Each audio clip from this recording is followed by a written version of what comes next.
Doctors Erin and Ben join us now via Skype from their home in Nebraska.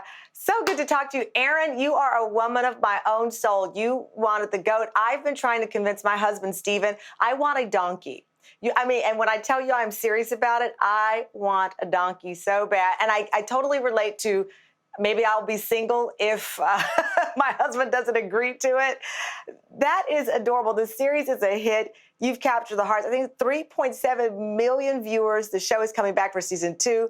Why do you think people like myself love this so much, Erin? Thank you for watching.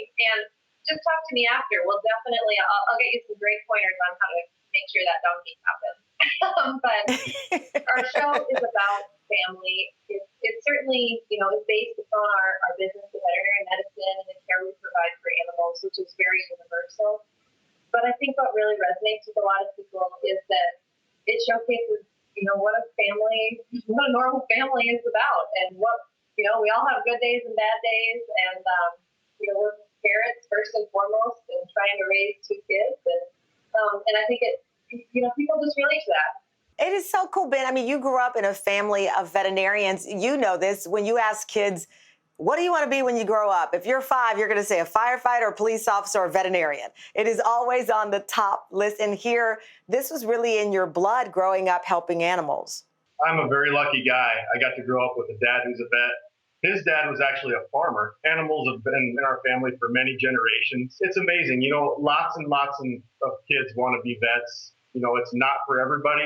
Once you start watching our show and you see some of the things that come out of the back of animals or abscesses that we pop, but it is a very fulfilling profession if you can handle some of that gross stuff. I'm a huge fan of any kind of show like this, and we've seen other veterinary shows, but you have this unique perspective as it relates to rural communities and a lot of the things I think that people have not seen before in the treatment of animals. Sometimes you get a call to treat an exotic pet or even wildlife. Your vantage point of being a veterinarian is very different, I think, than what many people expect, Erin, because of the rural backdrop. For sure. Our town is 1,500 people total. We don't have a stoplight in our county.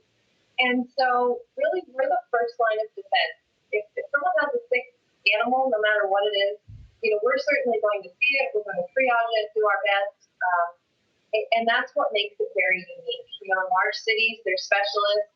There's amazing veterinarians everywhere. But we really are a lot like sort of the James Carriott, of the Heartlands, because this is what we have here. And so it's wonderful. We never have the same day twice. Never. I love that. You know what's crazy too? Everybody's talking about this show for the past few months, the Tiger King, Joe Exotic. There are a lot of critics that say these animals are suffering, and people like you have to come in and save them, because when folks have these wide, big, spaces of land, sometimes they think, okay, I'm going to go out and get this animal legally or illegally in some cases.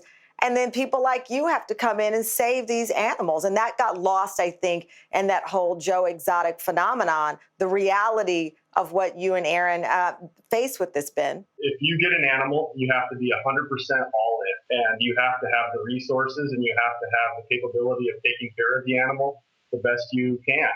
And that sometimes involves vet visits that are emergencies, and that's unexpected costs sometimes that you need to be prepared for. There's a lot of people fostering animals right now because of the situation we're in. If you're going to take that step and actually adopt, like we adopted these 2 dogs, you got to know that you can take care of them 100%. Who do you have with you? Because they both are living the best chill life that one could imagine. Well, in season 1, Erin convinced us, before we didn't have a dog. And in season 1, Erin convinced us as a family that we should get a dog again. We hadn't had a dog for a few years. And so she went to the Humane Society with Chase and came home with 2 dogs.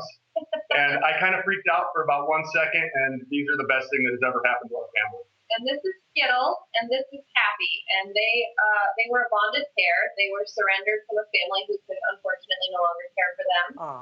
And they're both older dogs. And so they really had kind of a lower likelihood of being adopted because it was 2 dogs, it was older dogs. We can't imagine our family without them. Obviously, they're pretty relaxed and